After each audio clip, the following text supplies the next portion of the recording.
நீ கருவுற்றிருந்தால் ஒருவருக்குத்தான் அன்னை, கருணை உற்றதனால் இந்த உலகத்திற்கே அன்னை தான். அதுதான் அன்னை தெரசா. இங்கே அடுத்து நீங்கள் பிரமாதமாக எல்லாம் சொன்னீங்க சார். உதவி செய்கிறதுல சில சங்கடம் இருக்குது, இல்லைன்னு சொல்ல. ஒரு 8 நாளைக்கு முன்னாடி தென்காசியில் தெரியாமல் ஒரு கோவில் கும்பாபிஷேகத்தில் பேசிட்டு, நம்ப மாட்டீங்க, பொதுகை எக்ஸ்பிரஸில் ஏறி எனக்கு எய்த்தாப்பில் 26 வயசு ஒரு பையன் பிஇ கம்ப்யூட்டர் சயின்ஸு திருப்பி என்னை பார்த்து கேட்குறான், சார் செங்கல்பட்டு வந்தால் இறக்கி விட்டுருங்க, செங்கல்பட்டு வந்தால் இறக்கி விட்டுருங்க. 3 இன்டர்வியூ போனேன் சார். மறைமலை நகரில் ஐடி டிபார்ட்மெண்ட்டு பிரமாதமான ஜாப்பு, கரெக்டாக 4:30க்கே போய் நின்றுமா. உங்களுக்கு தெரியுமில்ல, நீங்கள் ரெகுலராக ட்ராவல் பண்ணுறவர் தானே. சும்மா படியா. திருப்பியும் விழுப்புரத்தில் எந்திரிச்சு பார்த்தான் அந்த 2 டயரில். போர்வை போட்டு படியா, நான் எழுப்பி விட்றேயா அப்படின்னு சொல்லி நேராக எக்மோரில் எழுப்பி விட்டேன்.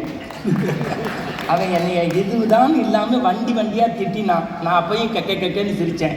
என்னை பார்த்து கேட்டான், வெக்கம் இல்லாமல் ஊரெல்லாம் பெரிய புராண ராமாயணம் பேசுகிற, மறைமலை நகரில் இறங்கணுங்கிறதுக்காக தானே செங்கல்பட்டில் இறங்க சொன்னேன், ஏன்டா இந்த சிரிப்பு சிரிக்கிறேன்னா, நீனே இந்த திட்டியே நீன்னு நினச்சி ஒருத்தனை செங்கல்பட்டில் காலில் இறங்காதவனை தள்ளி விட்டேனே. அவன் என்ன திட்டுவான்னு நினச்சி பார்த்தேன். நான் சொன்னேன், அவன் சொன்ன வார்த்தையை அப்படி சொல்கிறேன், நீ எல்லாம் நல்லாவே இருக்க மாட்டேன் அப்படின்ட்டு போனான். இதெல்லாம் சரிதான். இப்போ உங்களுக்கு இஸ்லாமியத்துலேருந்து ஒன்று சொன்னேன், கிறித்துவத்திலேருந்து ஒன்று சொன்னேன். இப்போ நம்ம பாண்டே சார் சொல்கிறத சொல்கிறேன். பகவத்கீதையில் கொடுக்கறது கடவுள் வேலை, வாங்கிறது மனுஷன் வேலை. கொடுக்கறது கடவுள் வேலை, வாங்கிறது மனுஷன் வேலை. உலக இலக்கியத்திலேயே அற இலக்கியத்தில் புரட்டி போட்டு அடுத்தவனுக்காகவே கொடுத்து உயிர் வாழ்ந்தவன் கர்ணன். அவன்கிட்ட போய் படைப்பு கடவுள் கண்ண பரமாத்மா யாசகம் கேட்பான்.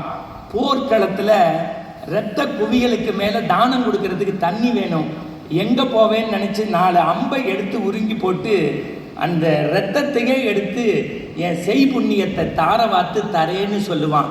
மறந்துடாதீங்க, கொடுக்கிறது கடவுள் வேலை, வாங்கிறது மனுஷன் வேலை.